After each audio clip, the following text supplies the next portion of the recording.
गर्ग साहब, जो बात भट्टी साहब कह रहे हैं, उनका ये कहना है कि 47 या उसके पहले से जो हब है उसको आज अचानक से या कुछ साल पहले हटाने का जिक्र कर दिया जाए तो वाकई बड़ी मुश्किल होती है। लेकिन ये क्यों है? आपने अभी राजनीतिक लोगों से एक सवाल पूछा था कि निगम में समस्या है, डेंगू की ये समस्या है। ये हर साल सीजनल बीमारियां आती हैं, लेकिन इंडस्ट्री को लेकर जो बीमारी लग गई, उस बीमारी का इलाज कोई सरकार, किसी भी पार्टी की सरकार क्यों नहीं कर पाई? गर्ग साहब। देखिए साहब, मेरे हिसाब से सरकार का कोई भी ध्यान इंडस्ट्री की तरफ है ही नहीं।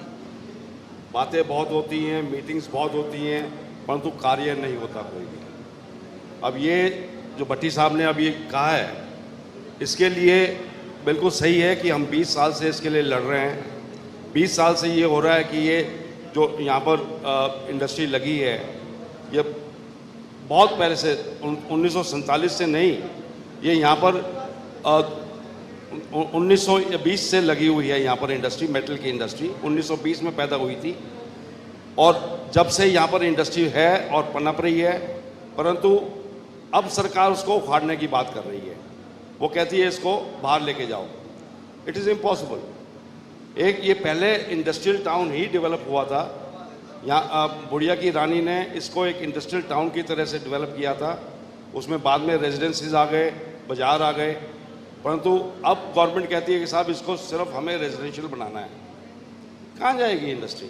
छोटी छोटी इंडस्ट्री है, अगर आप शिफ्ट करने का कहोगे। नहीं, मैं समझना चाहूंगा कि अगर कोई इंडस्ट्री अच्छा ग्रो कर रही है तो सरकार क्यों कहना चाहती है कि आप इसको हटा दीजिए, यहाँ से कहीं और मूव कराइए? क्या प्रोडक्शन वैसा नहीं है?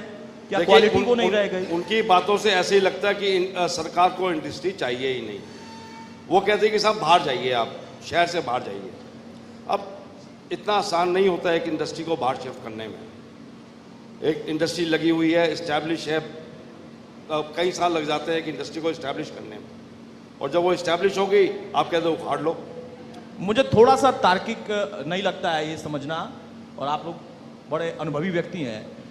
जिस सरकार के दौर में हम इस वक्त चर्चा कर रहे हैं, उस सरकार पर तो आरोप लगता है कि वो इंडस्ट्रीज वाली ही सरकार है, वो उद्योगपतियों के साथी वाली सरकार है, और उद्योगपति इतने नाराज हैं। इस समझ से थोड़ा परे है। देखिए साहब, मैं आपको बताता हूँ कि चाहे हरियाणा सरकार है, चाहे सेंट्रल की सरकार है, सब सरकारें सिर्फ बड़ी इंडस्ट्रीज के लिए हैं। एमएसएमई, एसएमएमई के बारे में कोई नहीं सोचता, कोई कुछ नहीं करता। आप हर तरीके से देख लीजिए, सबसे ज़्यादा interest rate small scale industry के ऊपर है, सबसे ज़्यादा कानून स्मॉल स्केल इंडस्ट्री के लिए है। स्मॉल स्केल इंडस्ट्री के बारे में कोई भी सरकार नहीं सोचती। एक सेपरेट इंडस्ट्री, वो मिनिस्ट्री बनाई गई है सेंट्रल गवर्नमेंट में, एमएसएमई मिनिस्ट्री, परंतु क्या एमएसएमई मिनिस्ट्री ने आज तक कुछ किया? एक भी कार्य बता दीजिए मुझे जो एमएसएमई इंडस्ट्री के लिए खास तौर पर हुआ हो। स्कीम्स बनाते हैं बहुत सारी, स्कीम्स में इतने लकूना डाल देते हैं कि कोई एमएसएमई वाला उसको लागू नहीं कर पाता। ये आप लोग उस प्लेटफॉर्म पर ले जाते हैं, कभी वार्ता होती है या सिर्फ आपका दर्द ही रहता है? बहुत वार्तें होती हैं, बहुत बातें होती हैं, परंतु सिर्फ बातों बातों में रह जाता है। आश्वासन दिए जाते हैं, परंतु होता कुछ नहीं है। ठीक है।